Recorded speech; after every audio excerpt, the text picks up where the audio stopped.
c'est Babozor. Je tiens un podcast vidéo qui s'appelle La Grotte du Barbu, où je fais ce que j'appelle du casual hacking. Qu'est-ce que c'est le casual hacking? C'est prendre des objets usuels et leur hacker leur mère. Par exemple, on prend un caddie, symbole de la consommation, un petit coup de meuleuse et on le transforme en siège de salon. Voilà. Ça peut être aussi du kitchen hacking où par exemple t'as pas de four, tu peux quand même te faire ton gâteau au chocolat qui est très bon. Plein de petits trucs dans ce genre là, des trucs simples et des trucs un peu plus compliqués. Donc l'idée c'est de donner aux gens un peu toutes les petites recettes magiques. Ouais, c'est aussi inciter les gens. Alors dire il y a plein de trucs à faire, des trucs qui sont accessibles, d'autres un peu moins. Et la seule chose qui t'empêche de le faire, c'est que en général tu penses que tu n'y arriveras pas. Ce qui n'est pas vrai. C'est super simple et c'est super accessible. Ça fait combien de temps que tu fais ça? Là on a la 3e saison, donc ça va faire presque 3 ans. Il y a 62 épisodes qui sont disponibles. Et voilà quoi. Et l'idée c'est de donner un bon esprit, donc c'est naturel. Vous êtes dans ma grotte, donc vous subissez ma musique qui fait du bruit. Et vous me subissez moi aussi, ou pas. Et tu peux nous raconter ton histoire en fait, pourquoi t'en es arrivé là et qu'est-ce qui te motive là-dedans? En fait moi j'ai toujours bidouillé des trucs, c'est un peu mon père qui m'a filé ce virus, qui est un bricoleur, et donc j'ai toujours tout le temps eu des tournevis dans la main à démonter des conneries, casser des machins, parce que tu sais jamais les remonter. Et puis c'est un virus, tu vois, quand tu l'attrapes, après tu le perds plus quoi. Donc j'avais aussi envie de partager ça avec d'autres, quoi, de dire il y a plein de trucs qui existent aux États-Unis, en France il n'y a pas beaucoup de trucs, ou alors c'est des initiatives un peu foireuses et un peu institutionnelles. Et moi je voulais foutre un grand coup de pied là-dedans en disant fuck quoi, faites plein de trucs. Et puis c'est moche, ça marche pas, c'est pas grave, vous en foutez quoi. Le but c'est de faire des trucs, expérimenter, se faire plaisir, apprendre, se faire super plaisir et faire des trucs moches qui marchent à moitié, mais c'est vous qui l'avez fait. Aujourd'hui, tu vois, il y a un phénomène autour du do it yourself. On sent que les gens s'intéressent de plus en plus et les institutions, là on est à Lift et c'est une grande conférence où on met en lumière les Fab Labs, où c'est ce principe-là qui est rendu tangible chez nous. Tu dis qu'il y a un problème de culture française par rapport à cette culture qui n'est pas... Comment toi t'inscris ce truc-là? Est-ce que tu trouves ça bien justement qu'aujourd'hui il y a un coup de projecteur là-dessus? Ouais, alors c'est bien et pas bien en même temps. C'est bien parce que, comme tu dis, ça met un coup de projecteur. Ce qui est pas bien, c'est l'espèce de récupération latente qu'on sent dans toutes les institutions qui veulent ouvrir des Fab Labs. Ils veulent pas l'ouvrir pour ouvrir l'innovation aux gens, ils veulent l'ouvrir pour aller choper des subventions quoi. Et ça me fait chier quoi. Alors que, je sais pas quoi, je te donne un exemple quoi, tu me files un découpeur laser qui, ça coûte 15 000 €, mais c'est pas, pour une grosse structure c'est pas grand chose. Moi je deviens psychopathe quoi, et je dors dans ma grotte quoi. Non mais je pense que c'est une bonne chose parce que peut-être que ça incitera justement des gens à se mettre au DIY. Après, vu la façon dont fonctionnent les institutions, c'est peut-être là qu'ils n'ont pas compris. Le domaine est intéressant, la façon dont ils l'abordent, c'est pas la bonne façon, à mon avis. Et ils institutionnalisent trop ça, et le but c'est qu'il faut ouvrir quoi. Et par contre de dire ouais, il y a un lieu où tu as un découpeur laser, tu as un machin, tu viens quand tu veux, c'est ouvert 24/24, ouais. De dire que ça va être une institution qui va gérer ça, essayer de rendre ça rentable, etc. Burk. C'est pas que c'est burk, mais c'est foireux. Ensuite, l'histoire nous dira si ça marchera ou si ça marchera pas. Moi, j'ai comme un doute. Et pourquoi, d'après toi, aujourd'hui, il y a cet engouement autour du DIY? Parce qu'on voit bien que l'industrie, elle se casse la gueule, quoi. Le système industriel, comme on le connaît sur les 50 dernières années, elle est à bout de souffle. Et justement, cette espèce d'innovation qui vient de la cave, de la grotte, du garage, du mec un peu bizarre qui fait son truc dans son coin, et qui vient pas du labo de R&D, c'est comme ça c'est là où ont été les grandes innovations quoi. Tu prends les mecs de Apple, ils ont fait ça dans leur garage.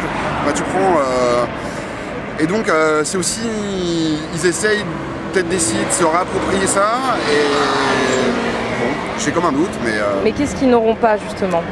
L'esprit, je pense. C'est-à-dire que ouais, tu peux vendre une jolie caméra qui marche bien. Après, l'esprit qui est derrière le mec qui a inventé la caméra, tu ne le choperas pas quoi. Et en même temps, tu choperas pas tout ce qui est justement open source, open hardware, entraide, qui est complètement gratuite et complètement désintéressée quoi. Moi, mon podcast, il me coûte des thunes, quoi. Il me rapporte rien et j'ai pas envie qu'il me rapporte des ronds, quoi. Parce que je suis pas dans cette mouvance là, quoi. Donc je dis pas qu'un jour, tu vois, si ça arrive à me payer du matériel, tant mieux, mais c'est pas le but. Alors, à quoi est-ce qu'un barbu rêve dans sa grotte? Est-ce qu'il vit au jour le jour? Il rêve d'une grotte de 1000 m² avec du matos industriel de psychopathe. Ouais. Non, et surtout, ce qui est super intéressant, c'est d'apprendre, fondamentalement. Et plus tu apprends des trucs, plus tu as envie d'apprendre. C'est des nouveaux outils, des nouvelles matières, des nouveaux softs. Et plus tu apprends, plus tu comprends que tu es nul et qu'il y a plein de trucs, plein de domaines sur lesquels il faut que tu te mettes, quoi. Ça peut être, tu vois, les imprimantes 3D comme on les a vu aujourd'hui, tu vois, des découpeurs laser, des nouvelles matières, des plastiques bizarroïdes. Et ça, c'est ça qui est génial.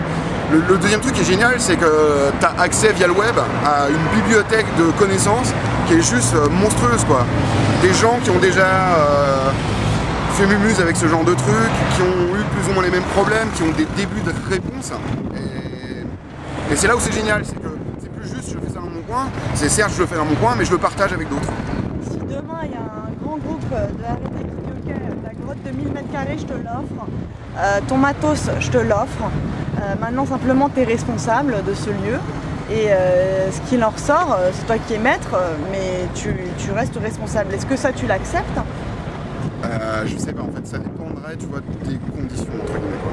Parce que je vais te citer un exemple, j'ai été approché par 2 sponsors pour dire oh la grotte du barbu on aime bien, on aimerait bien être sponsor et tout. Et en fait quand je leur ai expliqué que moi dans mon podcast si j'ai envie de dire de dire couilles et poils, je le dis. Est-ce qu'ils ont vraiment envie que leur marque soit associée avec ça? Est-ce qu'ils sont prêts à avoir ce niveau de confiance là? Évidemment ils ont fait oui, écoute, on va y réfléchir, on te rappellera. Donc ils sont pas encore prêts à passer ce cap là. Et si je sacrifie ça, je sacrifie qui je suis et ça me va pas, quoi. Donc et c'est là où c'est un peu, et c'est là où c'est difficile, et c'est là où c'est quasiment impossible à monnayer entre guillemets, c'est que tu peux pas aller voir des financiers et leur dire moi je vais dire couilles et poils dans mon podcast et ça te fera 20 000 €, quoi. Ils sont pas prêts à ça. T'en as d'autres des exemples d'initiatives un peu comme les tiennes Il y en a plein aux États-Unis, quoi. Il y en a même qui se font du fric et qui en vivent, quoi. Tu veux prendre, bon, t'as le monstre qui est Make. Après, tu as des petits magasins qui vendent des kits en électronique. Fixie. C'est juste une aparté. Je suis un peu un psychopathe du vélo, donc... mais par exemple, la meuf de Adafruit, qui fait plus d'1 million $ de chiffre d'affaires par an. Elle est seule, enfin elle est aidée par un mec, mais à deux, elle vend des kits qu'elle fait elle-même et ils se font $1 million. Donc ce qui est un peu, et c'est ça qui est un peu, qui intrigue un peu les industriels, c'est comment tu fais de l'open hardware, c'est-à-dire tout est téléchargeable sur le site et tu peux le faire toi-même, et continuer à te faire du pognon, quoi. C'est aussi ça qu'ils comprennent pas, c'est que moi quand j'ai un truc à acheter, je vais aller l'acheter chez elle plutôt que chez un autre revendeur, parce que elle met des tutoriels sur son site qui sont démentiels, elle fait vivre la communauté, et aller dépenser mes $100, je préfère aller les dépenser chez elle que chez un magasin juste d'électronique qui m'apporte rien de plus, quoi. Ouais. Et ça, les industriels le comprennent pas. Ils fabriquent des trucs, mais ils participent pas à la communauté. Donc, bon, la recette magique, si demain on devait ouvrir un lieu... Et je pense que, il faut être ouvert, Ouais. transparent et être soi-même. Je pense que c'est la meilleure recette, quoi. Si t'es un bourrin, ben, tu restes un bourrin. Si t'es un mec timide, ben, tu restes un mec timide. Je pense que sur le web et même dans la vie réelle, c'est le truc qui marche à 100%, quoi. Après, ouais, faut être ouvert et puis être ouvert à plein de trucs, quoi. Aussi bien les idées, les innovations, les gens et après prendre ce qui est intéressant et mettre à la poubelle ce qui ne l'est pas. C'est pas évident, hein. Ouais. C'est tout un truc, tu vois, tu mixes technologie, relations humaines, innovation, matériel. C'est pas évident, hein.